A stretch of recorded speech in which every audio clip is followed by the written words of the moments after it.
కేంద్రంలో ప్రభుత్వ ఏర్పాటు పూర్తి కావడంతో ఉద్యోగులు సంతోషంలో ఉన్నారు. గత కొంతకాలంగా చర్చల్లో ఉన్న 8వ వేతన సంఘం ఏర్పాటు ప్రక్రియ ప్రారంభమవుతుందని అంటున్నారు. ప్రతి 10 సంవత్సరాలకు కొత్త పే కమిషన్ ఏర్పాటు చేస్తున్నారు. ప్రస్తుతం ఉన్న 7వ వేతన సంఘం 2014లో ఏర్పాటు చేయగా 2016 జనవరిలో అమల్లోకి వచ్చింది. కొత్త పే కమిషన్ను ప్రకటించిన తర్వాత దాదాపు 2 సంవత్సరాలలో అమలులో వస్తుంది. కొత్త పే కమిషన్పై ఇప్పుడు ప్రకటన వస్తే 2026లో అమలు చేయవచ్చు.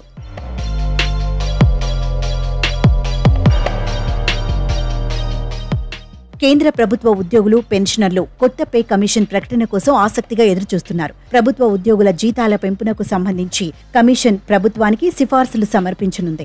పే కమిషన్ ఏర్పాటు ఆలోచన లేదని గతేడాది డిసెంబర్లో కేంద్ర ప్రభుత్వం తెలిపింది. అయితే ప్రస్తుతం లోక్సభ ఎన్నికల ప్రక్రియ ముగిసిపోవడంతో కేంద్రం నుంచి శుభవార్త వస్తుందని ఉద్యోగులు ఆశతో ఉన్నారు. 8వ వేతన సంఘం అమల్లోకి వస్తే 49 లక్షల మంది కేంద్ర ప్రభుత్వ ఉద్యోగులు, 68 లక్షల మంది పెన్షనర్లకు లబ్ధి చేకూరనుంది.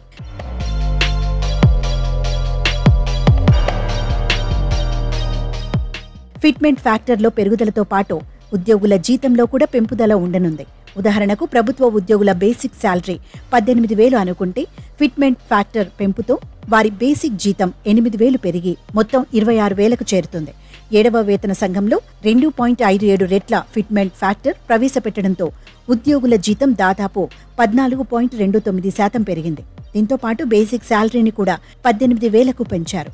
8వ వేతన సంఘం అమల్లో వేతన వ్యత్యాసాలు తొలగిపోవడమే కాకుండా ద్రవ్యోల్బణం ప్రభావం కూడా తగ్గుతుందని నిపుణులు అంచనా వేస్తున్నారు.